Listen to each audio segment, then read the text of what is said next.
दोस्तों आज की वीडियो में मैं आपको बताऊंगा कि एक अच्छा स्टॉक आप कैसे पिक करोगे। जब बात होती है एक अच्छे स्टॉक की तो देखा जाता है कि स्टॉक की जो इंट्रिंसिक वैल्यू है उससे कम वैल्यू में उसकी मार्केट प्राइस होनी चाहिए। और जब मैं ये बात कर रहा हूँ तो यहाँ यहाँ पे कॉन्सेप्ट आ जाता है अंडर वैल्यू और ओवर वैल्यू का। अगर आप अंडर वैल्यू स्टॉक बाय करोगे तो वो वाले केस में आपको अच्छा रिटर्न मिलने का जो चांसेस है वो बढ़ जाता है।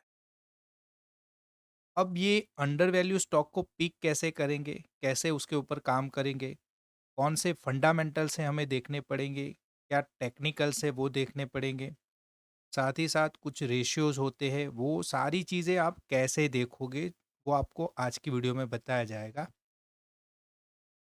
तो चलिए इसके लिए हम यूज़ करेंगे स्टॉकेज का प्लेटफॉर्म। ओके, अगर आपके पास स्टॉकेज नहीं है तो डिस्क्रिप्शन में आपको लिंक मिल जाएगी, वहाँ से आप इसे अपने मोबाइल में, अपने लैपटॉप में इसे इंस्टॉल कर सकते हो। इंस्टॉल करके इसको यूज़ कर सकते हो। काफ़ी कम एमबी का ये डेटा लेता है तो जल्दी से इंस्टॉल भी हो जाए। और 80 से 90% इसमें सारी चीज़ें फ्री में दी गई है। वैसे मैं प्रीमियम वर्ज़न यूज़ करता हूँ, तो आप प्रीमियम भी यूज़ कर सकते हो, अदरवाइज़ आप फ्री में यूज़ कर सकते हो। डिस्क्रिप्शन में आपको लिंक मिल जाएगी। अब देखिए एक अच्छा स्टॉक पिक करने के लिए आपको क्या करना पड़ेगा, तो जैसे मैं स्टॉकेज का यूज़ करता हूँ, तो स्टॉकेज को कैसे यूज़ करता हूँ वो बताऊँगा मैं, तो आप भी वो कर सकते हो। देखिए यहाँ पे ये जो एक ऑप्शन है स्कैन, प्रीमियम एनालिटिक्स में आपको एक ऑप्शन मिल जाता है स्कैन। हाँ, ये हो सकता है कि आप प्रीमियम वर्ज़न यूज़ नहीं कर रहे हो तो कुछ स्कैन आपको नहीं मिलेंगे। फिर भी देखिए यहाँ पे मैं ये नहीं बताना चाहता कि आप स्टॉकेज को कैसे यूज़ करोगे या फिर उसका प्रीमियम वर्ज़न आप बाय कर लो, वो मैं कहना नहीं चाहता हूँ। मैं आपको जस्ट बताना चाहता हूँ कि एक अच्छा स्टॉक आपको पिक करना है इन्वेस्टमेंट के लिए तो वो कैसे कर पाओगे और कौन-कौन सी चीज़ें हैं वो आपको देखनी पड़ती है। तो वो सारी चीज़ें मुझे यहाँ पे मिलती है तो मैं आपको बता पाऊँगा, अदरवाइज़ कोई और प्लेटफ़ॉर्म पे भी सारी चीज़ें आपको मिल जाएगी।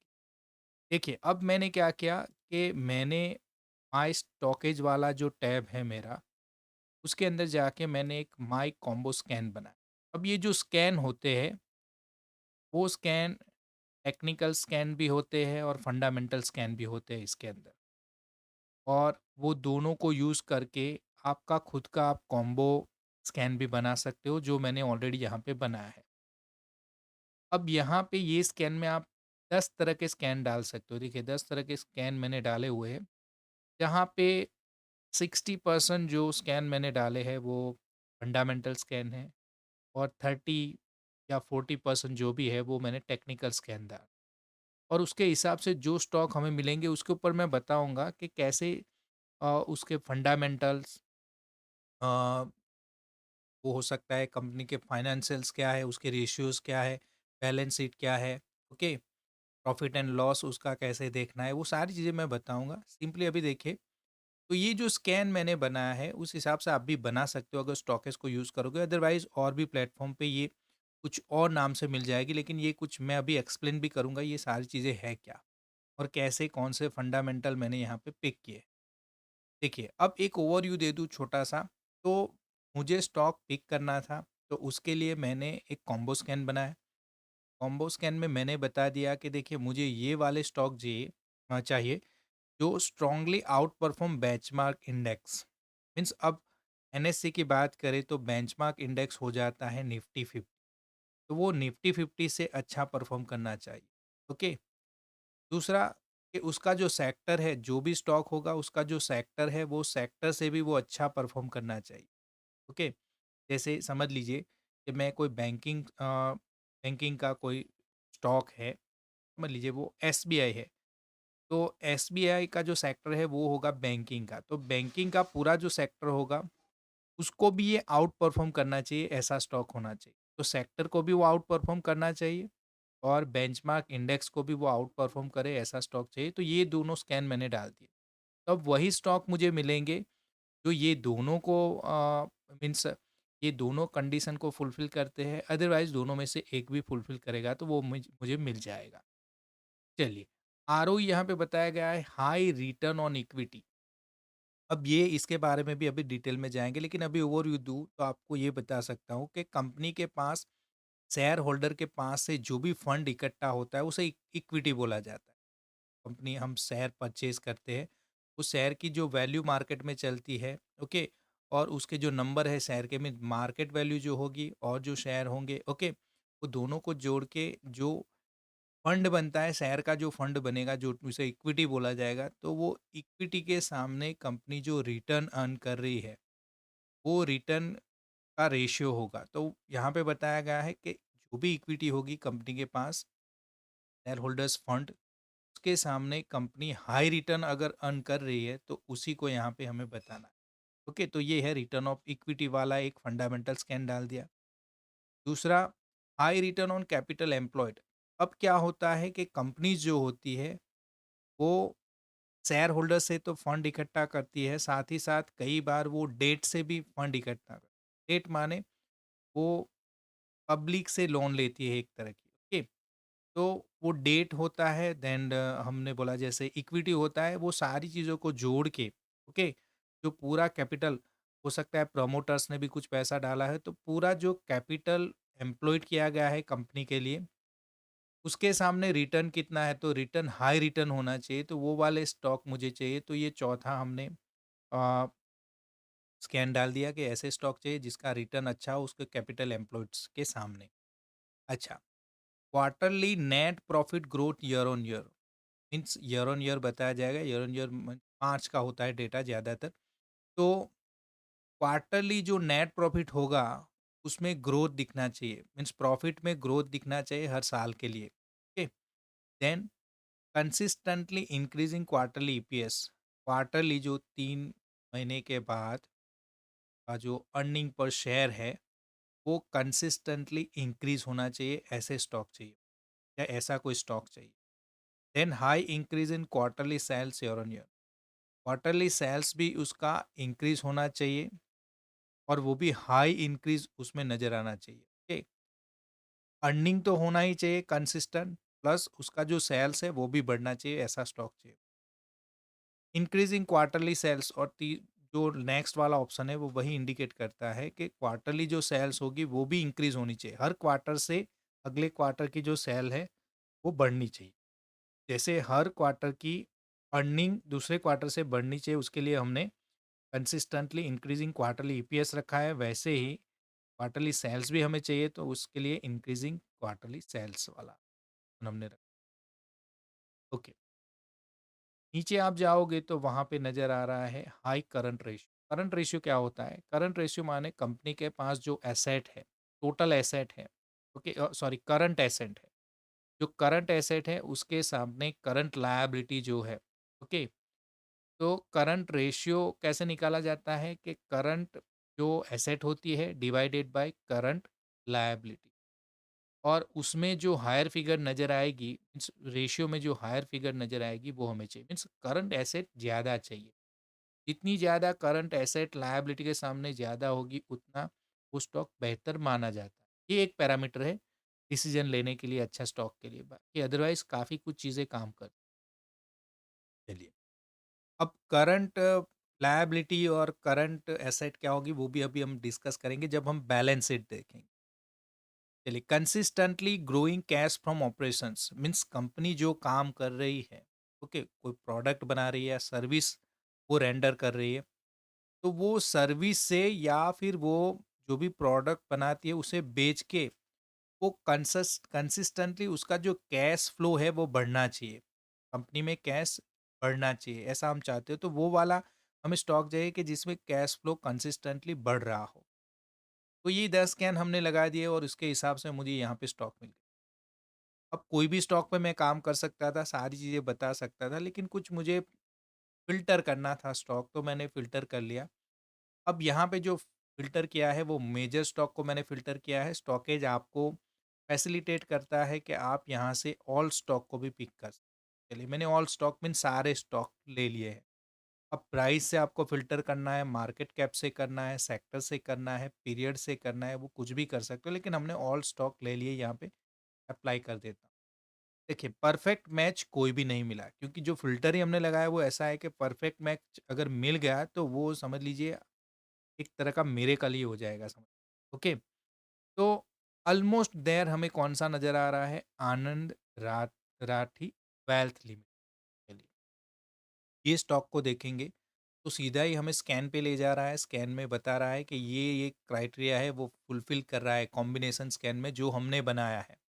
एक क्राइटेरिया फुलफ़िल नहीं कर रहा है बस लास्ट वाला, अदरवाइज़ 9 जो क्राइटेरिया है वो फुलफ़िल करता है। चलिए देखते हैं क्या मिलता है इसमें। फंडामेंटल्स में देखेंगे तो फंडामेंटल यहाँ पे सारे जो स्कैन होंगे उसके फंडामेंटल जो भी इसको एप्लीकेबल है, वो यहाँ पे हमें बताए जाएँगे। ओके? टेक्निकल्स भी यहाँ पे बताए जाएँगे।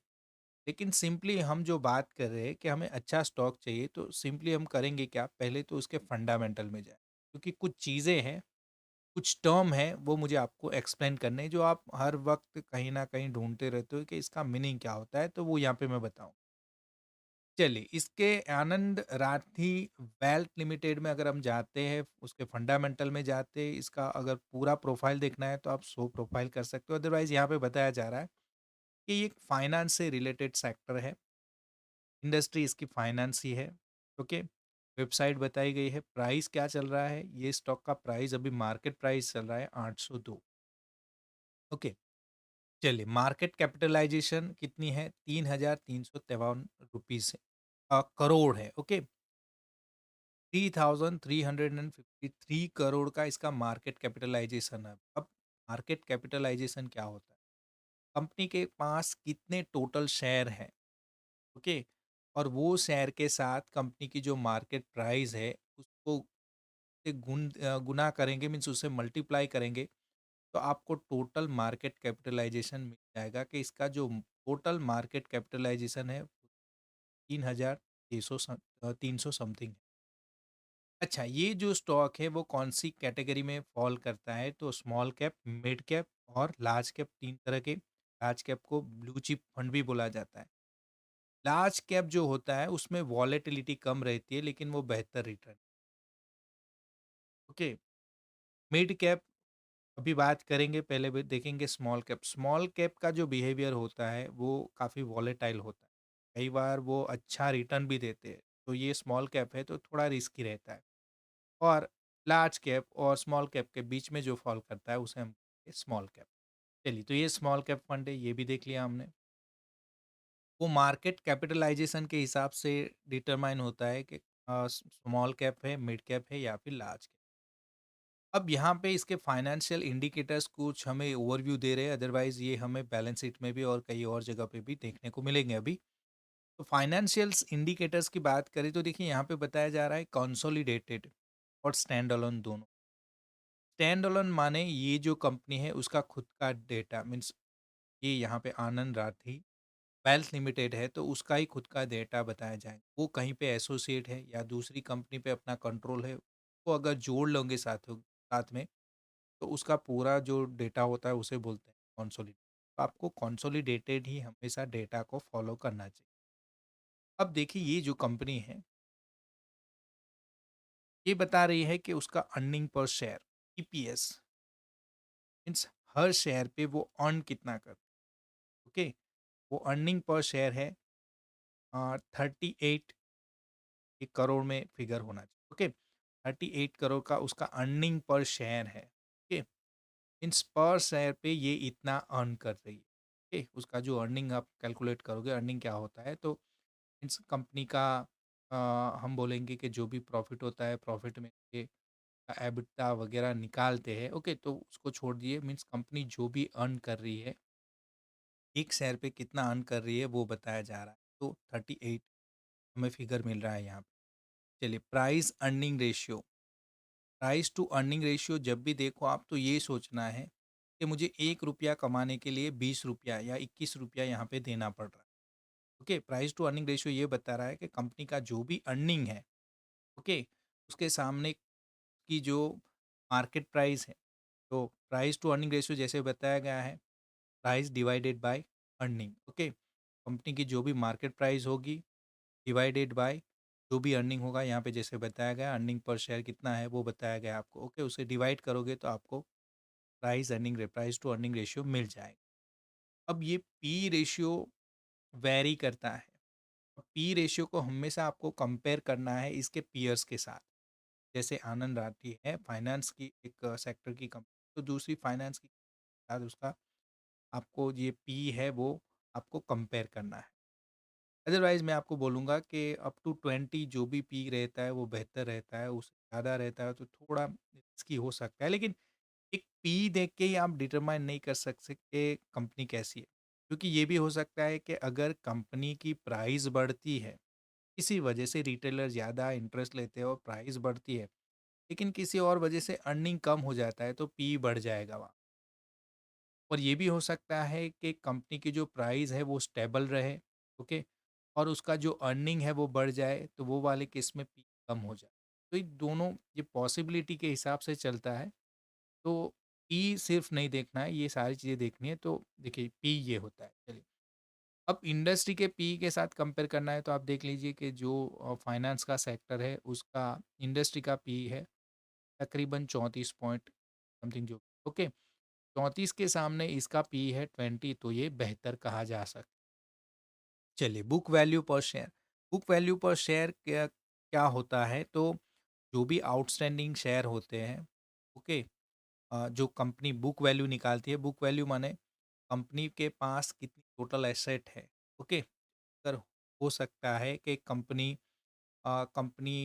का लिक्विडेशन हो जाए तो कंपनी कहाँ से पैसे देगी, तो वो उसके पास एसेट भी होती है। तो ये जो एसेट होती है कंपनी के पास, वो एसेट का जो बुक वैल्यू निकाला जाता है divided by outstanding share, company के जो भी शेयर है उससे डिवाइडेड, अगर बुक वैल्यू जो होगी उसे डिवाइड करोगे तो कितनी फिगर मिलती है? 111।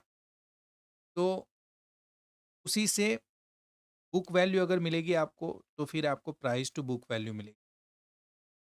अब कंपनी के पास जो एसेट है जिससे हमने बुक वैल्यू निकाली है और कंपनी की जो मार्केट प्राइस है, ये बोलते हैं पीबी रेशियो, ओके। तो प्राइस टू बुक वैल्यू कितनी है वो यहाँ पे बताया गया है कि जो प्राइस है वो बुक वैल्यू से, कंपनी का जो बुक वैल्यू निकाला जाता है, ओके, शेयर का बुक वैल्यू, वो बुक वैल्यू से प्राइस कितनी गुना ज़्यादा है, तो वो यहाँ पे बता रहा है 7 गुना ज़्यादा। तो ये प्राइस टू बुक वैल्यू भी ज़्यादा नहीं होनी चाहिए, ओके। डिविडेंड यील्ड माने उसका जो प्राइस है, मार्केट प्राइस है, उसके सामने डिविडेंड कितना मिल रहा है वो यहाँ पे बताया है। अभी ये परसेंटेज वाइज भी क्या मिलता है वो सारी चीज़ें भी हम देखेंगे, अभी ये सिर्फ overview they. Number of share subscribe, कितने शेयर हैं जो सब्सक्राइब हुए हैं? तो 4.17 करोड़ इसके जो शेयर है वो सब्सक्राइब हुए हैं। एक शेयर की प्राइस क्या है? आप खुद 4 करोड़ से ज़्यादा शेयर है, 802, ओके, और दोनों को जोड़ोगे तो ये हो जाएगा market capitalise 3003, okay. Face value कितनी है? 5। चलिए, तो ये बात हुई फंडामेंटल्स की, कुछ छोटी सी चीज़ें हमने जानी, बेसिक सी। अब रिजल्ट ओरिएंटेड बात करेंगे, तो अब ये हम यहाँ पे देखेंगे कि ये जो कंपनी है वो क्वार्टरली कैसे परफॉर्म करती है। हर एक तरह के टर्म यहाँ पे डिस्कस होंगे, जैसे जैसे नेट सेल बताया गया है, नेट सेल्स कितनी हुई है, ओके। अब नेट सेल्स को निकालना है तो यहाँ पे नीचे बताया गया है, ओके। देखिए ये सारी चीज़ें तो वो डिटेल में नहीं जाएंगे, सिंपली ये समझ लीजिए कि नेट सेल्स है तो कंपनी ने कितना नेट सेलिंग किया, ओके। जैसे अगर बात करें 2020-21, ओके, तो ये क्वार्टरली डेटा है। चलिए क्वार्टरली हम देखेंगे, ओके, 3-3 महीने क्वार्टरली माने, तो करोड़ में हमें फिगर दी गई है कि अगर 2020 की बात करें, पहले क्वार्टर की बात, या 10 क्वार्टर यहाँ पे दिए गए, तो अगर ये क्वार्टर की बात करें तो 68 था, फिर 70 हो गया। ये यहाँ से आप देखोगे तो क्वार्टरली सेल्स यहाँ पे बढ़ती हुई नज़र आ रही है, अच्छी बात। एक्सपेंडिचर हमें देखना नहीं है, वो अगर आप एडवांस एनालिसिस करना चाहते हो तो उतने डिटेल में जाओगे, अदरवाइज सेल्स देखना है, अगर सेल्स बढ़ा हुआ है तो बेहतर है। और वही हमने फंडामेंटल एनालिसिस में वही सर्च किया था तो वो नज़र आ रहा है। चलिए, एबिटा क्या होता है? एबिटा जो होता है वो होता है earning before interest, tax, depreciation and amortization। Okay, तो ये सारे खर्चे होते हैं, डिटेल में नहीं जाएँगे, खर्चे होते हैं। जैसे अगर ये जो, चलिए यहाँ पे तो परसेंटेज वाइज़ बताया गया है, कोई बात नहीं। चलिए यहाँ पे हम अगर देखेंगे तो अगर आप किसी भी, देखिए कोई भी अर्निंग होती है कोई भी कंपनी की, तो हो सकता है कि वो कंपनी ने कहीं से लोन लिया है, तो वो इंटरेस्ट पे करेगा। उसकी इनकम बढ़ती है तो उस पे इनकम टैक्स भी लगता है, और डायरेक्ट टैक्स, इनडायरेक्ट टैक्स, ये दोनों टैक्स लगते हैं। ओके, इनकम इनकम पे तो नहीं लगते, एक्सपेंडिचर पे, लेकिन टैक्सेस भी लगते हैं अर्निंग पे। ओके, तो इंटरेस्ट भी पे करती है कंपनी, टैक्सेस भी लगता है उनको। देन उसकी कुछ फिक्स्ड एसेट होती है, वो डेप्रिशिएट होती है, तो उस पे डेप्रिसिएशन लगता है। देन इनटेंजिबल एसेट होती है, ओके, वो इंटे पैटेंट होती है वगैरह वगैरह, ओके, कॉपीराइट वगैरह, तो उसके ऊपर भी एक एमोर्टाइजेशन होता है। ओके, तो वो भी एक तरह का डिडक्शन होता है अर्निंग में से। तो ये अर्निंग बिफोर, मतलब ये जो अर्निंग हुई है कंपनी को, कि जो नेट सेल थी, हमने देखा था 68, समझ लीजिए ये वाला जो क्वार्टर है उसे पिक कर, चलिए ये वाला क्वार्टर हम पिक करेंगे, लास्ट वाला अभी का, दिसंबर का। ओके, तो 138 तो उसकी नेट सेल थी। ओके, और अर्निंग बिफोर, अब अर्निंग कितनी हुई, टैक्सेस को, डेप्रिसिएशन को वगैरह को कुछ भी अभी घटाना नहीं है, और उसके साथ उसकी जो अर्निंग हुई है, क्रॉस अर्निंग भी कह सकते हैं, वो है 61 करोड़। ओके, तो 138 करोड़ का हमारा नेट सेल हो गया, और 61 करोड़ का हमारा अर्निंग हो गया। अब ये अर्निंग में से ये सारी चीज़ें घटाएंगे, ओके, टैक्स को भी घटा लेंगे, ये सारी चीज़ें घटाएंगे, तो आपका जो प्रॉफिट आफ्टर टैक्स, ये जो लिखा हुआ है, ये है आपका नेट प्रॉफिट। 43 करोड़ का आपको प्रॉफिट हो, 138 करोड़ का आप सेल करते हो, नेट सेल करते हो, तो उसके सामने आपको 43 करोड़ का प्रॉफिट हो रहा है। नेट प्रॉफिट यहाँ पे बताया गया है, और कुछ और चीज़ें उसमें जोड़ी जाती है, बहुत डिटेल में होता है ये, लेकिन मैं आपको सिंपली बता रहा हूँ। तो नेट प्रॉफिट देख लेना है आप, नेट सेल के साथ, चलिए वो मिल गया। देन माइनॉरिटी इंटरेस्ट वगैरह वो सारी चीज़ें भी होती है। वो एक्चुअली क्या होती है कि अगर आपकी कंपनी पे कोई और कंपनी कंट्रोल करती है, समझ लीजिए 75% आपका कंपनी का जो हिस्सा है वो कोई और कंपनी कंट्रोल करती है, तो 25% जो आपका होगा वो प्रॉफिट ही यहाँ पे कंसिडर होगा, तो वो बोला जाता है माइनॉरिटी इंटरेस्ट, वो यहाँ पे जोड़ा जाता है। लेकिन ऐसा कुछ यहाँ पे देखिए माइनस में नज़र आ रहा है, तो वो प्रॉफिट समझ लीजिए बना ही नहीं, देखिए ये तो माइनस में ही नज़र आ रहा है। Okay, minority interest, share associate, other related items वगैरह भी कंपनी के लिए क्या होगा, वो भी नेट प्रॉफिट में जोड़ा जाएगा। और ये सब्सिडियरी कंपनी होगी तो ये सारी चीज़ें होती है, कोई और कंपनी में पार्टिसिपेट करती है, तो उतनी डिटेल में हम नहीं जाएंगे। तो सिंपली हमने देख लिया नेट प्रॉफिट, ज़्यादातर केसेस में आपको नेट प्रॉफिट देखना है, तो नेट प्रॉफिट उसके सेल्स के सामने कितना है वो देख लिया। अब कंसोलिडेटेड मीन्स ये सारी चीज़ों को जोड़ के प्रॉफिट डाल दिया यहाँ पे, ओके, तो वो भी 43 करोड़ के अराउंड भी है। अब एडजस्टेड ईपीएस वो हमें अभी डिस्कस नहीं करना। चलिए यही डेटा आप, रिजल्ट का जो डेटा है वो हाफ ईयरली और एनुअली भी देख सकते हैं हिसाब से, आपको जो सूटेबल हो उसके हिसाब से आप देख सकते हैं, अदरवाइज क्वार्टरली आपको फॉलो करना चाहिए। चलिए अब यहाँ पे हम जाएंगे रेशियोज पे। यहाँ पे कई सारे रेशियोज हैं वो आपको स्टडी करने हैं। अब रेशियो को स्टडी करने से पहले मैं चाहूँगा कि आप फाइनेंशियल पढ़ो, क्यों, क्योंकि ये बैलेंस शीट से जुड़ी चीज़ें यहाँ पे हमें डिस्कस करनी है। तो पहले हम फाइनेंशियल्स में चले जाए। अब यहाँ पे बैलेंस शीट आपको बताई जा रही है, यहाँ से भी आप देख सकते हो balance sheet, profit and loss और कैश फ्लो, ये चार्ट मॉडल में ये सारी चीज़ें बताई। हमें चार्ट में नहीं जाना, तो हम साइड पे यहाँ पे बैलेंस शीट पे अगर क्लिक, ये सारी चीज़ें आपको मिल जाए। देखिए 2017 से लेके 22 तक का डेटा हमें मिल गया, 7 साल का डेटा मिल गया। अब शेयर होल्डर फंड कितना है, तो हमें सिंपली ये देखना है। ये एक तो पिक्टोरियल प्रेजेंटेशन यहाँ पे बताया कि जिसमें सीधा दिख रहा है कि शेयर होल्डर्स फंड बढ़ रहे हैं। देखिए 13 था, 78 हो गया, देखिए अब छोड़ोगे 401 हो गया। ओके, 2022 में 9वें महीने तक 401, अभी तीसरा जो क्वार्टर है उसका आई थिंक का अभी रिजल्ट आना बाकी है। ठीक है? तो वैसे ही हम देखेंगे तो देखिए कंपनी अच्छा खासा फंड इकट्ठा कर रही है शेयर होल्डिंग से। ठीक है? नॉन करंट लायबिलिटी कंपनी की कितनी है? नॉन करंट और करंट लायबिलिटी क्या है वो भी मैं आपको बताता हूँ। देखिए करंट लायबिलिटी माने क्या? करंट लायबिलिटी जो होती है कंपनी की, वो कंपनी का बोरोइंग होता है, शॉर्ट टर्म बोरोइंग। मीन्स कहीं से उन्होंने लोन लिया है, लोन का रीपेमेंट करना है, लेकिन शॉर्ट टर्म, ये 12 महीने से कम वक्त का जो भी बोरोइंग है की बात हो। शॉर्ट टर्म ट्रेड पे मीन्स 12 महीने से पहले आपको कोई भुगतान करना है, पेमेंट करना है। ये हो सकता है आपके क्रेडिटर्स, कंपनी के क्रेडिटर्स हो जो जो होंगे वो यहाँ पे आएँगे करंट लायबिलिटी। अभी सिंपल लैंग्वेज में मुझे बोलना है तो मैं ये बोल सकता हूँ, करंट लायबिलिटी माने कंपनी की ऐसी लायबिलिटी जो हम 12 महीने से कम, या सिंपल लैंग्वेज में ये बोल सकते हैं कि उसे वो कभी भी घटती बढ़ती रहती है, पूरे साल में बढ़ेगी घटेगी, वो वॉलेटिलिटी उसमें नज़र आएगी, मीन्स अप डाउन होती रहती है। वो कम भी हो जाएगी, फिर बढ़ेगी, कम हो जाएगी, तो ये जो लायबिलिटी होती है, एक करंट लायबिलिटी। और ज़्यादातर केसेस में जो शॉर्ट टर्म लोन होती है 12 महीने से कम वक्त के लिए, वो होती है। आपके जो क्रेडिटर्स होते हैं, वो क्रेडिटर को जो पेमेंट वगैरह करना रहता है, वो भी करंट लायबिलिटी माना जाता है। ओके। और जहाँ तक बात है नॉन करंट, तो 12 महीने से ज़्यादा मीन्स आपने कोई लोन एडवांस लिया है और 12 महीने से ज़्यादा वक्त का लोन लिया है, तो वो जो होता है वो लॉन्ग टर्म बोरोइंग्स जिसे बोलते हैं, वो नॉन करंट है। ओके, डिफर्ड टैक्स लायबिलिटी वगैरह वगैरह सारी चीज़। तो जो करंट नहीं होती है वो नॉन करंट लायबिलिटी होती है।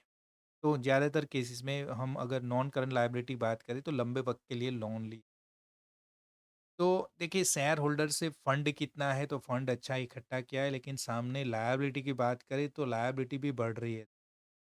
नॉन करंट लायबिलिटी और करंट लायबिलिटी दोनों में हमें बढ़ोतरी नज़र आ रही है। अब देखते हैं कि इक्विटी की सॉरी, एसेट कितना है। ओके, टोटल एसेट हम देखेंगे। अब करंट एसेट और नॉन करंट एसेट भी सेम जैसे करंट लायबिलिटी और नॉन करंट लायबिलिटी है।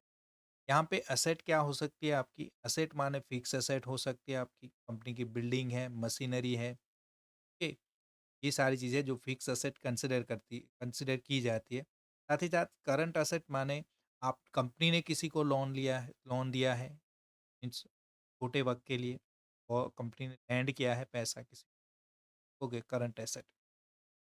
ये शॉर्ट टर्म इन्वेस्टमेंट किया है कहीं पे। देन सन्डी डेटर्स मीन्स आपके कोई देनदार है तो वो भी आपको आपने मीन्स कोई चीज़ आपने बेची है, अपने माल बेचा है, तो सामने आपको रिकवरी भी तो करनी है, लेकिन उसके लिए आप वक़्त देते हो। वो पैसे आप कैश में नहीं रिसीव करते हो उसी वक़्त पे, 2 महीने, 3 महीने जो भी टाइम होगा, लेकिन अभी आपको वो रिकवर करना है। तो वो जो अमाउंट होती है, इनके पास से हमें वो कमाना है, वो हमारे डेटर्स होते हैं। तो डेटर आपके करंट एसेट हो गए, क्योंकि वो बढ़ते घटते रहते हैं। वैसे ही कैश और बैंक बैलेंस वो भी घटता बढ़ता रहता है, वो करंट एसेट बोला जाता है। और नॉन करंट माने आप यहाँ पे देखोगे, देखिए बताया गया है, नॉन करंट एसेट में ज़्यादातर fix asset, then loan and advance आपने किसी को दिया है, ठीक है, जिस पे आपको इंटरेस्ट मिलने वाला है, आपने इन्वेस्टमेंट किया है लंबे वक्त के लिए, 12 महीने से ज़्यादा वक्त के लिए, तो वो नॉन करंट एसेट है। अब करंट नॉन करंट तो समझ लिया, हम टोटल एसेट देखेंगे जो दोनों को जोड़ के। टोटल एसेट कंपनी का क्या बढ़ रहा है, क्योंकि अर्निंग बढ़ रहा था। अर्निंग के साथ हमने देखा कि लायबिलिटी भी बढ़ती जा रही है, सेल्स बढ़ा है, फंड जो रेज़ हो रहा है वो फंड भी बढ़ा है। तो अब यहाँ पे एसेट भी तो बढ़नी चाहिए, ओके? क्योंकि जो भी कंपनी सेल कर रही है उसमें से जो रेवेन्यू जनरेट कर रही है, जो प्रॉफिट अर्न कर रही है, तो उसमें से क्या कंपनी अपनी एसेट बढ़ा रही है क्या? तो वो अगर बढ़ा रही है तो अच्छी बात है। 55 से जोड़ लोगे तो 55 से लेके 600 हो गया, ओके? ये 600 करोड़ है, करोड़ में वैल्यू है, ओके? तो इतना बढ़ गया है। तो लायबिलिटी की बात करें अगर, करंट और नॉन करंट दोनों को जोड़ लेंगे तो वो हो जाता है 200 करोड़ की कुछ लायबिलिटी है और टोटल एसेट है 600 करोड़। तो हम ये बोल सकते हैं कि 30% उनकी लायबिलिटी है, जो भी वो उनकी एसेट है उसके सामने। तो ये बेहतर है, क्योंकि कभी कंपनी अगर कंपनी का, वैसे तो कंपनी लिक्विडेट नहीं होती है, लेकिन कभी ऐसा कुछ हो तो ये एक तरह की सिक्योरिटी रहती है कि कंपनी के पास एसेट ज़्यादा है तो वो लायबिलिटी पे कर पाएगी कि ये कंपनी पे हम पैसे लगाने जा रहे हैं। तो हमें ये पता होना चाहिए कि आगे जाके ये कंपनी में कोई इकोनॉमिक इश्यू नहीं इतना बड़ा होना चाहिए। ओके, अगर होता भी है तो अच्छे खासे इसके पास असेट है। तो यहाँ तक तो सब ठीक ठाक नज़र आ रहा है। तो ये बात हुई बैलेंस शीट की। अब देखते हैं profit and loss account. Profit and loss account भी हमें यहाँ पे अगर आप देखोगे, चलिए, ईयर ऑन ईयर हमें बताया गया है। ओके, ये लास्ट वाला है ट्रेलिंग 12 मंथ की, अभी 3 महीनों का डेटा ये साल के लिए 2022 के लिए ये बाकी है। चलिए यहाँ पे देखेंगे हम profit and loss. Profit and loss में क्या देखा जाता है, कंपनी कितना प्रॉफिट कर रही है, कितना इंटरेस्ट अर्न कर रही है। ओके, तो जो भी कंपनी का जो भी प्रॉफिट होगा, कंपनी का जो गेन होगा, ओके, डायरेक्ट और इनडायरेक्ट जो इनकम होगी वो बताई जाएगी, और डायरेक्ट और इनडायरेक्ट जो एक्सपेंसेस होंगे कंपनी के वो बताए जाएंगे। जैसे हमें यहाँ पे जो डेटा बताया गया है 2019 से लेकर 2022 का डेटा बताया गया है। तो अगर हम यहाँ पे देखेंगे, चलिए, टोटल इनकम बनती है, ओके, नेट सेल्स की बात करें प्रॉफिट एंड लॉस अकाउंट में, अगर नेट सेल्स की बात करें तो नेट सेल जैसे कि हमने देखा था 518 का नेट सेल्स हो रहा है अभी के लिए, और वो बढ़ा है, धीमे धीमे वो बढ़ रहा है। चलिए, उसी के सामने टोटल इनकम देखेंगे हम, तो इनकम कितनी हो रही है, 527, क्योंकि उसमें अदर इनकम भी जोड़ी जाती है। कई बार कंपनी फाइनेंस करती है दूसरी कंपनी को, इन्वेस्टमेंट करती है, तो उसमें से भी इंटरेस्ट वगैरह जनरेट होता है, तो वो कंपनी की ऑपरेशनल इनकम नहीं होती लेकिन अदर इनकम होती है। तो वो अदर इनकम को भी जोड़ लेंगे तो 527 करोड़ का उनका टोटल इनकम बनता है। अब यहाँ पे टोटल एक्सपेंडिचर भी बताया गया है। टोटल एक्सपेंडिचर आप यहाँ पे देखोगे तो आपको नज़र आ रहा है कि 295 है। 295 टोटल एक्सपेंडिचर है, और अगर ये एक्सपेंडिचर को हम डिडक्ट करेंगे तो प्रॉफिट आफ्टर टैक्स हमें मिल जाता है। देखिए, ये टोटल एक्सपेंडिचर है, इसमें क्या-क्या बताया गया है, सारी चीज़ें जोड़ ली गई है, डिटेल में नहीं जाएँगे। Profit before interest, depreciation, tax वगैरह वो सारी चीज़ें यहाँ पे बताई गई है। ओके, तो वो हो गया आपका, एक्सपेंडिचर को घटा लेंगे। एक्सपेंडिचर माने, देखिए, कुछ मैन्युफैक्चर हो रहा है तो मैन्युफैक्चरिंग में से जो खर्चे वगैरह लगते हैं, कंपनी के कॉस्टिंग वगैरह लगता है, तो वो टोटल एक्सपेंडिचर माना जाता है। वो एक्सपेंडिचर घटा दिया तो 232 आपका प्रॉफिट तो मिल गया, लेकिन ये प्रॉफिट में अभी भी इसमें से आपको इंटरेस्ट, डेप्रिसिएशन, टैक्सेस वगैरह घटाना है, तो वो तीनों को भी घटा लिया, तो वो प्रॉफिट आफ्टर टैक्स हो गया आपका 160। ओके, और अगर यहाँ पे देखेंगे ये जो मीन्स पिक्टोरियल प्रेजेंटेशन, ये आप देखोगे तो वहाँ पे नज़र आ रहा है कि देखिए इंटरेस्ट तो कम बढ़ रहा है, तो अच्छी बात है, इंटरेस्ट ज़्यादा नहीं था ये वाले साल के लिए, लास्ट वाला। एप्रिसिएशन ऑन एन एवरेज पहले जैसा वैसा है, टैक्सेशन थोड़ा बढ़ा हुआ है, तो जैसे अर्निंग कंपनी की बढ़ेगी तो वो टैक्सेशन भी बढ़ेगा, तो वो ठीक ठाक, कोई दिक्कत वाली चीज़ नहीं। देखिए, प्रॉफिट आफ्टर टैक्स जो हमारे पास प्रॉफिट बनता है वो है 160। तो नेट सेल्स थी आपकी 527, टोटल इनकम थी 527, और ये इनकम में से हमने एक्सपेंसेस घटा दिए 160, तो 160 रुपये का हमने हमें प्रॉफिट हो रहा है। ठीक, कितना, 160 रुपये का प्रॉफिट हो रहा है। कितनी सेल पे, 518 करोड़ की सेल करते हैं तो हमें 160 का प्रॉफिट हो रहा है। चलिए, ठीक है। अब यहीं पे हम देख लेते हैं, कैश फ्लो भी देख लेते हैं कि कंपनी में कैश कितनी आ रही है, क्योंकि कंपनी को आगे चलाना है तो कैश भी तो होनी चाहिए। कैश एक तरह की सिक्योरिटी ही होगी। ओके, क्योंकि हो सकता है कि जो अर्निंग करे कंपनी उसमें से कुछ अर्निंग रिटेन करे, और हो सकता है कि उसमें से फिक्स असेट या कंपनी की जो एसेट है वो बढ़ाए, लेकिन साथ ही साथ कंपनी के पास कैश भी तो होना चाहिए। ओके, तो देखिए, कैश फ्रॉम ऑपरेशन की अगर बात करें, मीन्स जो उसका मेन बिजनेस है उससे कितनी कैश जनरेट हो रही है, तो आप देखिए पहले माइनस थी, लेकिन अभी आप देख सकते हो 146, ये कोरोना के टाइम पे, और उसी के अराउंड ये 18, 2021 का डेटा है, तो थोड़ा यहाँ पे थोड़ा डिफरेंट नज़र आ रहा है कि कैश फ्रॉम ऑपरेशन की अगर बात करें तो वो थोड़ा कॉम्प्लेक्स सा नज़र आ रहा है।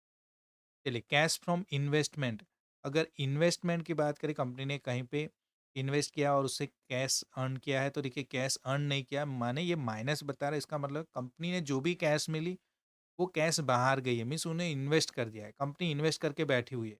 यहाँ पे कैश था देखिए 2021 में, यहाँ पे माइनस में नहीं दे, तो माइनस जहाँ पे मीन्स वो कंपनी इन्वेस्ट करके बैठी हुई है पैसा, कैश रखा नहीं हाथ में। कैश फ्रॉम फाइनेंस, कंपनी ने किसी और कंपनी को फाइनेंस किया, ओके, लोन दे दिया वगैरह, तो वो वाले केस में भी आपको यहाँ पे माइनस में, तो हम ये कह सकते हैं कि 2022 के डेटा के बाद तो कंपनी इन्वेस्टमेंट भी करके बैठी हुई है और फाइनेंस भी करके बैठी हुई है। वैसे कैश होना चाहिए लेकिन ऑपरेशनल कैश को यहाँ पे लगाया है, ओके। नेट चेन देखेंगे तो वो 22 का नज़र आ रहा है, नेट चेन दोनों का। और cash and cash equivalent total बोले ये साल के लिए तो अभी कंपनी के पास ये है, आपको यही देखना है, कैश एंड कैश इक्विवेलेंट देखना है, वो बढ़ता हुआ नज़र आ रहा है। तो अच्छी बात है, 87 करोड़, देखिए 3 करोड़ था 2017 में और 22 में 87 करोड़, तो कंपनी अच्छा कैश फ्लो मेंटेन कर रही है, हम ये कह सकते हैं। अब क्या बाकी रह गया था? अब बाकी रह गया था हमारा फंडामेंटल्स में, अच्छा ये रेशियोज़। अब रेशियो आपको समझ में आएगा। तो ये जो पहला रेशियो है रिटर्न ऑन इक्विटी, ओके, जो हमने फंडामेंटल स्कैन भी बनाया था, वो परसेंटेज में बताया गया है कि आपके पास जो इक्विटी है, जो शेयर होल्डर से जो फंड इकट्ठा किया है, उसके सामने कंपनी रिटर्न कितना अर्न कर रही है। तो देखिए ये परसेंटेज में बताया गया है। तो 2018 में अच्छा था, फिर उसमें गिरावट नज़र आई है, फिर 2022 में, तो ये हम बोल सकते हैं कि एक तरह का हम बोल सकते हैं कि अप और डाउन काफ़ी नज़र आ रहा है, तो ये कुछ अच्छा इंडिकेशन नहीं दे रहा है रिटर्न ऑन इक्विटी। वैसे ये साल के लिए अच्छा है। Return on capital employed means जो पूरी अमाउंट है कंपनी के पास, जो प्रमोटर्स लेके आए, जो शेयर होल्डर्स ने दिया, और साथ ही साथ जो डेट के पास है, वो डेट से जो पैसे मिले हैं उनको, तो वो सारा पैसा मिला के उनके सामने रिटर्न कितना अर्न हो रहा है, तो वो ये साल की बात करें तो ठीक-ठाक में बढ़ोतरी नज़र आ रही है। लेकिन 2018 से वो कम हो रहा था, अभी वो स्टेबल हो रहा है, फिर से ऐसा नज़र आ रहा है। तो थोड़ा बहुत जो अगर रिटर्न की बात करें तो ज़्यादा सैटिस्फैक्टरी नहीं है, ऐसा बोल सकते। लेकिन ये भी नहीं बोल सकते कि ये नेगेटिव इंडिकेशन दे रहा है। चलिए रिटर्न ऑन एसेट, ओके, जो कंपनी के पास एसेट है उसके सामने कितना रिटर्न अर्न कर रही है, तो उसके हिसाब से अगर बात करें तो ठीक-ठाक, वो तीनों में ठीक-ठाक नज़र आ रहा है। तो ये रिटर्न रेशियो की बात हुई, एफिशिएंसी रेशियो में भी जाते हैं, ओके। जो इम्पोर्टेंट रेशियो होंगे वो मैं बताऊँगा, अदरवाइज़ कुछ ऐसे भी रेशियो होंगे जो आपके लिए ज़्यादा इम्पोर्टेंट नहीं होंगे, तो वो डिस्कस नहीं करेंगे। देखिए ये पीबीआईडीटी का मतलब क्या करना है, profit before interest, depreciation and tax, okay. Profit before interest and tax, profit after tax, तो ये हमें देखना है। वैसे ये आप देख सकते हो लेकिन हमें ये देखना है कि पैट मार्जिन क्या है? ओके, पैट मार्जिन तो देखिए यहाँ पे जैसे आप क्लिक करोगे तो बताया जाएगा सेल्स टोटल इतनी हुई है और उसके सामने प्रॉफिट इतना हुआ है। ओके, इसका मतलब क्या है कि जो टोटल सेल्स हुई है हमारी, उसके सामने कंपनी प्रॉफिट क्या अर्न कर रही है। ओके, जैसे 41 करोड़ का सेल हुआ तो उसके सामने प्रॉफिट कितने परसेंट का है, तो वो परसेंटेज वाइज बताया गया है। तो सेल के सामने देखिए ये बढ़ता हुआ नज़र आ रहा है, तो ठीक-ठाक है कि प्रॉफ़िट जितना अर्निंग हो रहा है उसके सामने प्रॉफ़िट भी इतना बढ़ रहा है, सेल के सामने प्रॉफ़िट बढ़, अर्निंग पर शेयर और बुक वैल्यू पर शेयर यहाँ पे कहीं पे नज़र नहीं आ रहा है। वो कुछ अकाउंटिंग पर्सपेक्टिव से कुछ चीज़ें बाकी हो सकती है, तो वो यहाँ पे नज़र नहीं आ रहा है। ओके, तो अर्निंग पर शेयर और बुक वैल्यू पर शेयर पिछले 2 साल के लिए हमें बताया गया है कि वो कुछ इस तरह से नज़र आ रहा है। वो भी ठीक-ठाक है, वो हमने ऑलरेडी पढ़ लिया, आगे देख लिया। एसेट टर्नओवर रेशियो, देखिए एसेट टर्नओवर रेशियो का मीनिंग क्या होता है कि कंपनी का जो एसेट है उसके सामने टर्नओवर मीन सेल कितना हुआ है, बोल सकते हैं कि total sales divided by asset. Company के पास जो एसेट है यहाँ पे नजर आ रहा है, टोटल जो एसेट है उसके सामने टोटल सेल कितनी हुई है, कितनी गुना हुई है, वो यहाँ पे बताया जाता है।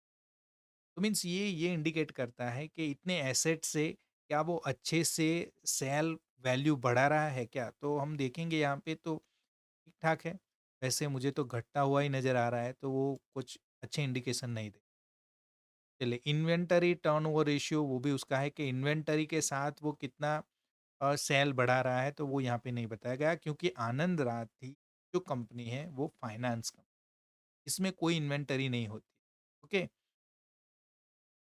चलिए डेटर्स टर्नओवर रेशियो। अब debtors turnover ratio means debtors माने हमें जो पैसे देने वाले हैं, यहाँ से वो हमारे रिसीवेबल्स है। ओके, अकाउंट रिसीवेबल जो बोलते हैं मीन्स हमारे पास से किसी ने खरीदा है, अब उनके पास से हमें पैसे लेने हैं, तो वो हमारे डेटर है।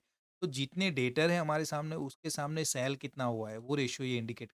देखिए नेट सेल जो है ट्रेड रिसीवेबल मीन्स डेटर से जो पैसे मिलने वाले हैं उसके सामने कितना है। तो ये भी एक तरह का रेशियो है जो बताता है कि कितने आपके डेटर उसके सामने कितना ज़्यादा आपका टर्न हो रहा है या फिर सेल हो रहा है, तो वो बढ़ता नजर जा रहा है। डेज ऑफ रिसीवेबल, अब ये बताता है कि अ, कितना वक़्त लगता है, कितने दिन लगते हैं आपको वो पैसे रिसीव करने में, मीन्स कैश मिलने में कितना वक़्त लगता है डेटर से, ओके? या किसी भी तरह से कंपनी जो पैसे कैश बढ़ाती है, वो कितने वक़्त में उसे मिलता है। तो यहाँ पे जैसे बताया गया है 16 है, 15 है, 11 है, तो ये जितना कम होगा, उतना जल्दी कंपनी के पास कैश बढ़ता है। ओके? ये जितना कम होगा उतना अच्छा होगा, जितना ज़्यादा होगा वो अच्छी बात नहीं है। तो उतने वक़्त के लिए कंपनी का कैश रुका रहेगा। डेज़ पेएबल में वो बताया जाता है कि कंपनी पे करने के लिए कितना वक़्त मिलता है, तो वो यहाँ पे अभी इंडिकेट नहीं दी गई है, अदरवाइज़ आप देख सकते हो। डेज़ ऑफ इन्वेंटरी तो है नहीं, ओके। वर्किंग कैपिटल, अब वर्किंग कैपिटल की बात करें यहाँ पे वर्किंग कैपिटल साइकिल बोला गया है इसको।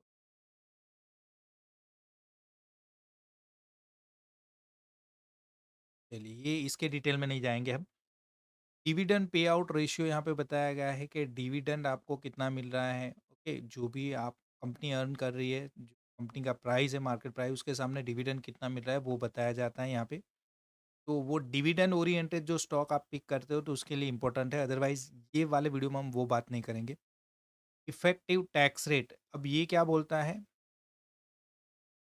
कि आपका जो प्रॉफिट हुआ है बिफोर टैक्स उसके सामने टैक्स की लायबिलिटी कितनी बनती है वो बताया जाता है, ये उसका रेशियो है।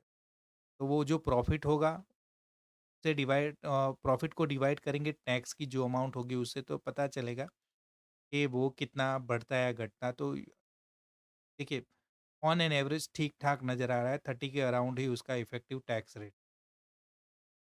मीन्स कंपनी कमाएगी तो टैक्स ज़्यादा पे करेगी, वो सारी चीज़ें मीन्स छोटी छोटी चीज़ें आप नज़र आ सकती है। जो इंपॉर्टेंट है वो मैं आपको बता दूंगा। नेट सेल्स ग्रोथ कितना हुआ है ये यहाँ पे बताया गया है कि कितना आपका सेल्स कितना बढ़ा है वो बताया जा रहा है, ओके। तो बढ़ तो नहीं रहा है, मुझे तो लग रहा है कि घट रहा है, और ये यहीं पे भी इंडिकेशन दे कि ये अगर pictorial present profit before interest depreciation tax वो ग्रोथ बता रहा है, देन नेट प्रॉफिट ग्रोथ बता रहा है, आपको ईपीएस ग्रोथ बता रहा है, तो ये ग्रोथ रेशियो होते हैं। सॉल्वेंसी रेशियो, चलिए debt to equity important ratio, debt to total company का जो डेट है, इक्विटी के सामने डेट कितना है, ओके। तो देखिए इक्विटी के सामने डेट जितना कम होगा उतना अच्छा है, ओके। वो बढ़ेगा तो वो कंपनी के लिए फाइनेंशियल के लिए अच्छा नहीं है, ओके। तो ये ठीक ठाक नज़र आ रहा है, डेट जो इक्विटी के सामने ठीक ठाक नज़र आ रहा है। मगर यहाँ पे हम देखेंगे तो total debt to asset, asset के सामने डेट कितना है, जो हमारी एसेट है उसके सामने डेट परसेंटेज वाइज हमें बताया गया है कि डेट जो है मीन्स अगर हमें बात करनी है कि ये वाले लास्ट वाला जो डेटा 5.2, तो हम ये कह सकते हैं कि कंपनी की जो एसेट है का 5% हम कह सकते हैं कि 5% कंपनी की जो भी एसेट है उसका 5% हमें हमारा जो पैसा है वो डेट में है, ओके। इंटरेस्ट कवरेज रेशियो ये नहीं देखेंगे हम, देन करंट रेशियो जैसे हमने बताया था कि current asset divided by current liability, तो वो बढ़ना चाहिए, जितना बढ़ेगा उतना बेहतर रहेगा, तो वो ठीक ठाक है वो भी on an average. Quick ratio क्या होता है, तो जैसे यहाँ पे करंट एसेट को डिवाइड किया जाता है करंट लायबिलिटी से, वैसे क्विक रेशियो में इन्वेंटरी को करंट लायबिलिटी से डिवाइड किया जाता है। लेकिन जहाँ तक बात है क्विक रेशियो की, अच्छा, करंट एसेट को डिवाइड किया जाता है अ, इन्वेंटरी से तो इन्वेंटरी और करंट लायबिलिटीज, ये तो उसके हिसाब से ये हमें यहाँ पे नज़र आ रहा है। चलिए, ये रहा solvency ratio, then cash flow ratio जो हमने ऑलरेडी पढ़ लिया था, कैश फ्लो भी देखा था, वही चीज़ यहाँ पे रिपीट हो रही है, लेकिन किसी और फॉर्म में, रेशियोज के फॉर्म में ये बताया जा रहा है। कैश फ्लो पर शेयर, कैश फ्लो क्या बढ़ रहा है, तो देखिए हम देखेंगे तो ठीक ठाक नज़र आ रहा है, ना ज़्यादा बड़ा बड़ा है ना छोटा है, ऐसा कुछ नज़र आ रहा है, कहीं कहीं पे माइनस में भी नज़र आ रहा है, तो वो अच्छी बात नहीं है। फ्री कैश फ्लो पर शेयर, ओके, तो वो भी आप देखोगे, then sell cash flow ratio वगैरह यहाँ पे नजर आ रहा है, तो कैश फ्लो के हिसाब से ठीक ठाक नज़र आ रहा है, कुछ अच्छा इंडिकेशन अभी तक नहीं मिला है। कुछ चीज़ें अच्छी है, 70% अच्छा स्टॉक है, 30% अभी थोड़ा सा ढीलापन नज़र आ रहा है स्टॉक में। Price to earning ratio, P ratio की बात करें तो वो 19 है। प्राइस टू बुक रेशियो 7.45 है। प्राइस टू कैश फ्लो की बात करें तो वो नज़र आ रहा है, कैश फ्लो के सामने प्राइस कितना है। और कुछ चीज़ें बताई गई, market cap to sales ratio, sales के सामने मार्केट कैपिटलाइजेशन कितना है, 6 गुना ज़्यादा। ओके, ये कुछ चीज़ें बताई गई है, ये है वैल्यूएशन रेशियो। अब ये सारी चीज़ें देखने के बाद ये जो रेशियोज वो सब बेहतर होने चाहिए, तब जाके आपको इन्वेस्ट करना है। अदरवाइज अभी मुझे आपको बोलना है, अभी काफ़ी चीज़ें देखनी है, लेकिन ये कुछ चीज़ें देख के मुझे ये पता चलता है कि नहीं, यहाँ पे मैं इन्वेस्ट करने नहीं जा रहा हूँ। ओके, आनंद राठी में जहाँ तक कुछ और चीज़ें मुझे आउटस्टैंडिंग सी नज़र नहीं आ रही है तब तक। देखिए, अब मैं फाइनेंशियल्स में जाऊँगा तो वो भी हमने देख लिया, शेयर होल्डिंग पैटर्न भी हम देखेंगे अब। देखिए, इसमें हम देखेंगे कि जो प्रमोटर्स हैं, उन्होंने क्या, उनका जो होल्डिंग है, मीन्स प्रमोटर ने क्या शेयर होल्ड करके रखे हुए, तो देखिए यहाँ पे आप देखोगे 2013 से लेके 22 तक अगर देखोगे तो वो घटता नज़र आ रहा है। प्रमोटर इसमें से पैसे निकाल रहे हैं, ये आप कह सकते हो। तो ये अच्छी बात नहीं है।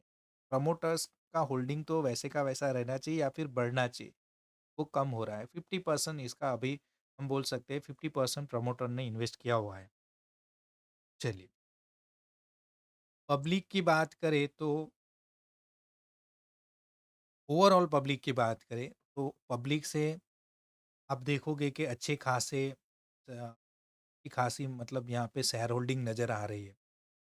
पब्लिक में आप डिटेल में जाओगे तो वहाँ पे foreign institutional investor, foreign portfolio investor जो बोलते हैं, उनका इन्वेस्टमेंट क्या है, देखिए ना के बराबर है।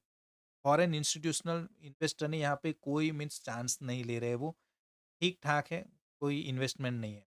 देन डीआईआई की बात करें तो डीआईआई में म्यूचुअल फंड्स आ जाते हैं, बैंक्स आ जाते हैं, इंश्योरेंस होते हैं, तो ये जो इंस्टीट्यूशंस होते हैं, डोमेस्टिक जो इंस्टीट्यूशन होते हैं हमारे, वो सारे यहाँ पे नज़र आएँगे। तो म्यूचुअल फंड का अगर इन्वेस्टमेंट की बात करें तो देखिए 2021 से कुछ इन्वेस्टमेंट हुआ है म्यूचुअल फंड ने इंटरेस्ट बताया है। अदरवाइज़ अगर हम देखेंगे तो कुछ ख़ास डोमेस्टिक इंस्टीट्यूशनल इन्वेस्टर भी इसमें इंटरेस्ट नहीं ले रहे हैं। नॉन इंस्टीट्यूशन में जो रिटेलर होते हैं उनकी बात करें तो वो रिटेलर ही यहाँ पे पैसे ज़्यादा लगा रहे हैं ऐसा। अदरवाइज़ जो इंस्टीट्यूशंस हैं उन्होंने पैसा नहीं लगाया। चलिए, देन ये थी पैटर्न, शेयर होल्डिंग की पैटर्न। अब शेयर होल्डर्स कौन-कौन से शेयर होल्डर है जिन्होंने लगाया उसमें, तो आनंद राठी फाइनेंशियल सर्विसेज लिमिटेड, इन्होंने खुद 21% का इनका यहाँ पे स्टेक है, और बाकी कुछ आप नीचे, ओके। और ये जो पब्लिक शेयर होल्डिंग की बात करें तो पब्लिक शेयर होल्डिंग, ये कुछ म्यूचुअल फंड कंपनी या कह सकते हैं इंस्टीट्यूशन ने पैसे डाले हुए हैं, और नॉन इंस्टीट्यूशन की बात करें तो ये कुछ इन्वेस्टर है कि जिन्होंने यहाँ पे पैसे डाले हुए, जो हम बोल सकते हैं कि वो बड़े जो इन्वेस्टर है उन्होंने पैसे डाले। ये कुछ चीज़ें आपको नज़र आ रही है। तो ये पैटर्न वाइज देख लिया, शेयर होल्डर्स कौन कौन है वो भी देख लिया। देन बोर्ड ऑफ डायरेक्टर आप देखना चाहते हो तो यहाँ पे आप पढ़ सकते हो, ये भी मैटर करता है, ओके, कई लोगों के। चलिए बिग बुल्स पे आ जाएँगे हम। बिग बुल में होल्डिंग हमें बताता है कि बड़े जो इन्वेस्टर है, वो इंडिविजुअल भी हो सकते हैं और इंस्टीट्यूशन भी हो सकते हैं। उनका क्या इसमें रोल रहा है, बिग बुल ने कब पैसे डाले हैं वगैरह, वगैरह। ओके, तो अगर लास्ट क्वार्टर की बात करें 2022 की, तो फ्रैंकलिन टेम्पल्टन इन्वेस्टमेंट ये एक म्यूचुअल फंड हाउस है और इन्वेस्टको कॉन्ट्रा फंड ये दोनों ने इसमें अपनी जो शेयर होल्डिंग है वो बढ़ाई है। 0.3% और 1.89% बढ़ी है। की चेंज की बात करें तो इन्वेस्टो कॉन्ट्रा की बात करें 1.83% 89 करंट होल्डिंग उनकी 89 ये बड़ी है। पहले इतनी थी, अब ये बढ़ाई है। ये 21 जनवरी को ही इन्वेस्टमेंट बढ़ाए। तो देखिए कुछ म्यूचुअल फंड हाउसेस हैं ये इसमें इंटरेस्ट ले रहे हैं, ये यहाँ पे नज़र आ। चलिए म्यूचुअल फंड होल्डिंग अब डिटेल में देखेंगे। तो दिसंबर का यहाँ पे डेटा देख सकते हो, जनवरी का कोई भी डेटा देख सकते हो, फिर दिसंबर का हम देख लें। दिसंबर में अगर म्यूचुअल फंड हाउसेस या इंस्टीट्यूशन ने क्या किया है होल्डिंग में, कटौती की है या होल्डिंग बढ़ाया है, तो यहाँ पे बता रहा है कि देखिए चेंज नज़र आया है। तो ज़्यादातर जो म्यूचुअल फंड हाउसेस है सेलिंग ही की है। ओके, इसको बेचा ही है ज़्यादातर म्यूचुअल। अगर जनवरी की बात करें तो जनवरी में आप देख सकते हो क्वांट स्मॉल कैप फंड और Canara Robeco small cap fund, ये जो दोनों इंस्टीट्यूशंस है म्यूचुअल फंड इंस्टीट्यूशन, इन्होंने कुछ बढ़ाई है, अपनी होल्डिंग इसमें बढ़ाई है ऐसा नज़र आ रहा है, उनको चेंज नज़र आ रहा है। देखिए अच्छा, अच्छा, अच्छा, अच्छा, यहाँ पे ये बताया गया है change in holding wise with previous period. अच्छा, प्रीवियस पीरियड से होल्डिंग में क्या चेंज नज़र आया है वो यहाँ पे डॉक्यूमेंट में कंपनी का जो कॉन्फ्रेंस कॉल दिया जाता है। कई बार कुछ चीज़ें हैं जो आपको बताई जाएँगी, तो वो कॉन्फ्रेंस कॉल्स होता है, तो वो यहाँ से आप स्टॉकेज का प्लेटफ़ॉर्म यूज़ करके उसे डाउनलोड कर सकते हो। इन्वेस्टर प्रेज़ेंटेशन, तो वहाँ पे जो कई इन्वेस्टर होते हैं, जो बड़े इन्वेस्टर होते हैं, वो प्रेज़ेंटेशन करते हैं, तो वो डेट डिक्लेयर होती है। एक इट्स एक फॉर्मल सी चीज़ें होती है जो कंपनी डिसाइड करती है कि ये होना चाहिए। तो ये इवेंट होते हैं कॉन कॉल का, जैसे इन्वेस्टर प्रेजेंटेशन, तो वो आप पढ़ सकते हो कि कंपनी क्या करने चाह रही है, इन्वेस्टर क्या चाहते हैं कंपनी के पास से वगैरह, आपको यहाँ से डिटेल मिल जाए। एनुअल रिपोर्ट में कंपनी ने एनुअल रिपोर्ट डाली होगी, वो यहाँ से पढ़ के आपको और डिटेल कंपनी के बारे में आप जान। स्कैन स्कैन में जैसे कि हमने देख लिया फंडामेंटल टेक्निकल, वो आप देख सकते हो। डील्स, बल्क डील माने कंपनी का जो आई थिंक यहाँ पे हम देख लेते हैं। Okay, bulk deal is a trade where total quantity bought और सोल्ड इज मोर देन। अच्छा, जो भी कंपनी के पास नंबर ऑफ शेयर्स है उसके 0.5% से ज़्यादा शेयर किसी ट्रांजेक्शन किया है उस वैल्यू का, तो वो यहाँ पे इंडिकेट किया जाता है, बल्क डील बोला जाता है। वो कई बार हेल्पफुल रहती है। इससे आप देखिए आप अनुमान लगा सकते हो कि देखिए कामना credits and promoters private limited में क्या इसमें पैसा डाला है या इसमें से पैसा निकाला है, तो आपको पता चलेगा कि इतनी क्वांटिटी में पैसा डाला है। 14 दिसंबर को 15 दिसंबर को कुछ होना चाहिए। ओके, या फिर अगले वाले वक्त में कुछ होना चाहिए। तो ये डील्स जो होती है बल्क ब्लॉक और इनसाइडर डील होती है, उससे आपको पता चलता है कि बड़ी क्वांटिटी में ऑपरेटर ने पैसा डाला है या फिर बड़े इन्वेस्टर ने पैसा डाला है, तो उससे आपको हेल्प मिल जाती है कि कुछ अगले वक्त में क्या होना चाहिए। ओके, जैसे यहाँ पे ये बताया गया है कि बॉट क्या 1000 क्वांटिटी बाय की थी 600 की प्राइस पे। ओके, 14 दिसंबर को, और यहाँ पे इन्होंने बेचा था, इन्होंने खरीदा था। ओके, देन यहाँ पे ये जो एनजाई इंडस्ट्रीज प्राइवेट लिमिटेड इन्होंने बॉट किया था, तो देखिए 14 दिसंबर को बाइंग हुई। देन ब्लॉक डील कुछ इस तरह से ही होता है, लेकिन उसमें आई थिंक 10 करोड़ से ज़्यादा जो वैल्यू होती है, ट्रांजेक्शन वैल्यू जो इस तरह से कुछ होता है, तो ये यहाँ पे मेंशन किया है, वो आप स्टॉकेज में पढ़ सकते हैं। ब्लॉक डील कोई भी नहीं हुए। इनसाइडर डील की बात करें तो देखिए 21 जुलाई को इनसाइडर डील भी यहाँ पे बताया गया, वो भी आप पढ़ सकते हो। Insider deal is a trading in a public company stock by individual promoter और इन्वेस्टर। कोई प्रमोटर या इन्वेस्टर ने स्टॉक में किसी पब्लिक कंपनी के स्टॉक में ट्रेड किया है, group with access to internal influence.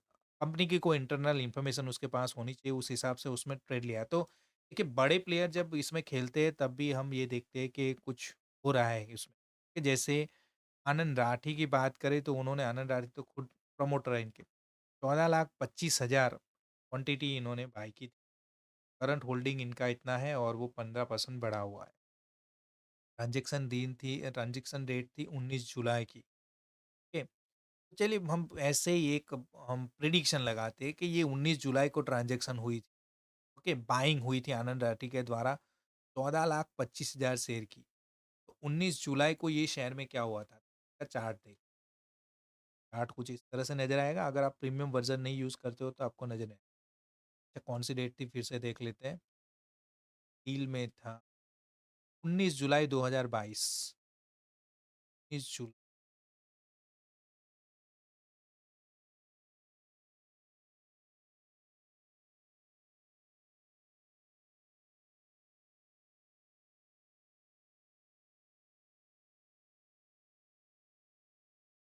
19 जुलाई।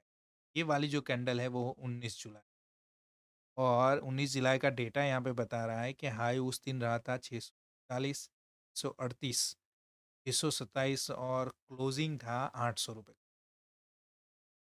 नहीं, ये तो आज का यहाँ पे बताया 628 का क्लोजिंग है आई थिंक, यहाँ पे बताया। तो हाँ, मूविंग एवरेज के करीब ही है। 628 का इसका जो 627-28 का इसका क्लोजिंग था और यहाँ पे ये दिन को यहाँ पे बाइंग हुई थी, ओके? जो भी उनके प्रमोटर हैं उन्होंने बाइंग की। अब आप खुद देख लीजिए 1, 2, 3, 4, 5, 6, 7, 8, 9 दिन में ये स्टॉक कहाँ गया था? चलिए ये हाई को ही हम कंसीडर कर ले तो 692 पे चला। 692 पे 627 से 692 पे चला गया, ओके? और उसके बाद भी आप देख लीजिए ये बढ़ता ही जा रहा है, ओके? तो ये ऐसा नहीं है कि प्रमोटर्स ने पैसे लेकिन एक इंडिकेशन ऐसा मिलता है जब वो जो पोजिशनल ट्रेडिंग करते हैं, स्विंग ट्रेडिंग करते हैं, वो लोग यहाँ से ये ट्रैक कर सकते हैं कि बड़े प्लेयर ने अगर पैसे डाले हैं तो कुछ होना चाहिए। तो आप जस्ट मुझे देखिए ये फॉलो करना था ये स्टॉक को, ये देखना था। अब ये मार्च 2022 को हम देख लेते हैं। राजन सरकार ने क्वांटिटी काफ़ी कम थी तो वो ज़्यादा मैटर नहीं करते, तो वो क्वांटिटी आपको नहीं क्वांटिटी ज़्यादा होनी चाहिए जैसे ये यहाँ पे न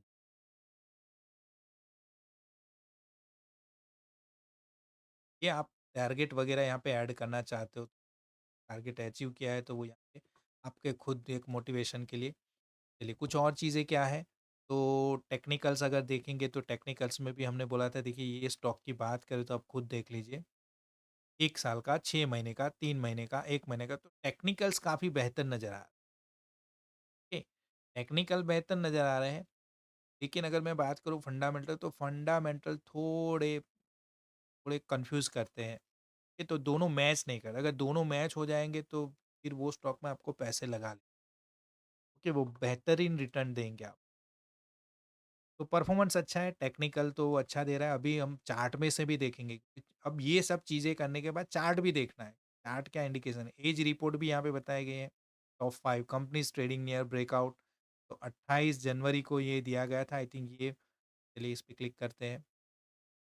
तो वहाँ पे आनंद राठी भी बताया गया था, ओके? और की लेवल था 855 का। कब दिया गया था एज रिपोर्ट? 28 जनवरी। चलिए 28 जनवरी को भी देख लेते हैं क्या हुआ है। ये है फर्स्ट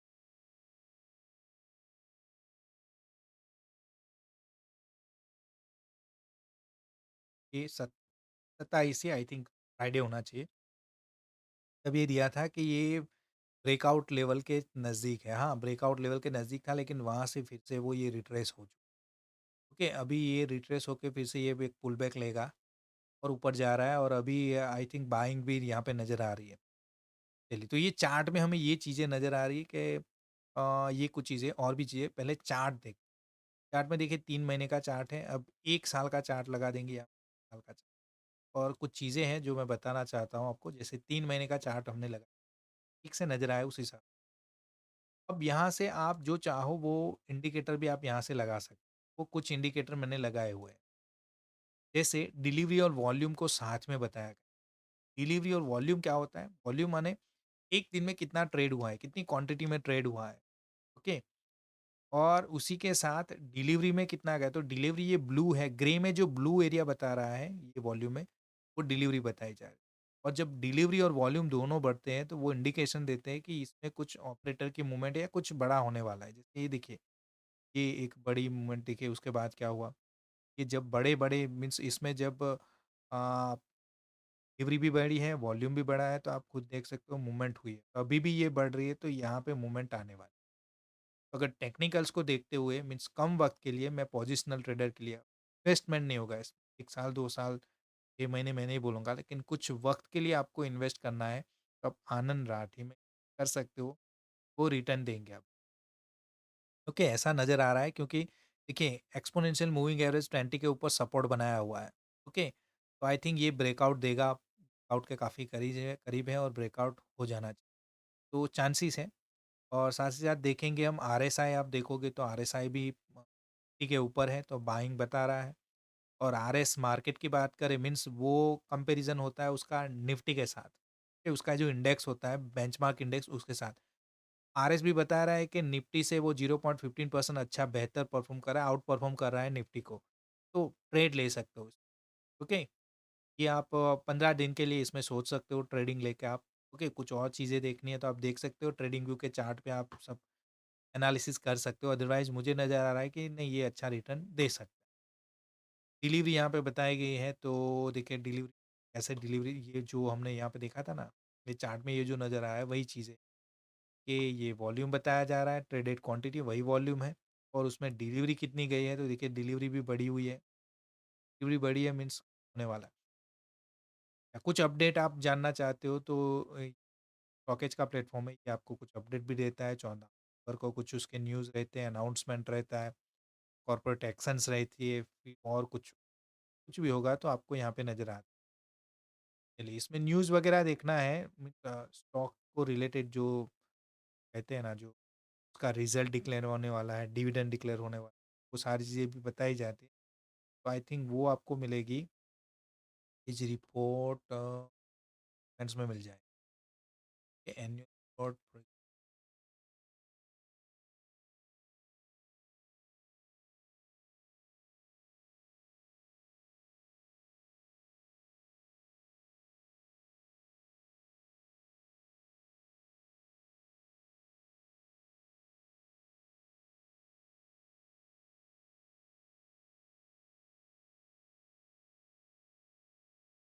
ये सारी चीज़ों को आप ट्रैक कर सकते हैं। कोई इवेंट होगा तो वो यहाँ पे डॉक्यूमेंट में आई थिंक बताया जाता है आपको क्या कुछ होने वाला है ये स्टॉक में। ओके, ये कुछ चीज़ें थी जो मैंने बताई आपको। कहा स्टॉक स्टॉक है उससे जुड़ी सारी चीज़ें हमने आपको बताई। और भी कुछ स्टॉक है जो फ़िल्टर हुए हैं, Persistent System Limited, Saksoft Limited, Abbott India वगैरह है। तो यहाँ से ये सारे स्टॉक को आपको वन बाय वन ये सारी चीज़ें हैं वो देखनी है। और सभी कुछ अगर मैच करता है, फंडामेंटल और टेक्निकल दोनों बता रहे हैं कि अच्छा स्टॉक है, अच्छा पी है, अच्छा ये जो रेशियोज़ वगैरह जो अच्छे से ये इंडिकेट कर रहे हैं ये स्टॉक में आगे जाके बेहतर ये स्टॉक परफ़ॉर्म करेगा, तो आप वो स्टॉक में इन्वेस्ट कर सकते हो। जो प्लेटफ़ॉर्म यूज़ किया है हमने वो जो प्लेटफ़ॉर्म है वो है स्टॉक। आप चाहो तो डिस्क्रिप्शन में लिंक मिल जाएगी, वहाँ से आप इसे इंस्टॉल कर सकते हो। अगर वीडियो पसंद आई तो प्लीज़ वीडियो को लाइक करें, शेयर करें, चैनल को सब्सक्राइब करें। मैं हूँ Ravi Parmar, signing off. Thank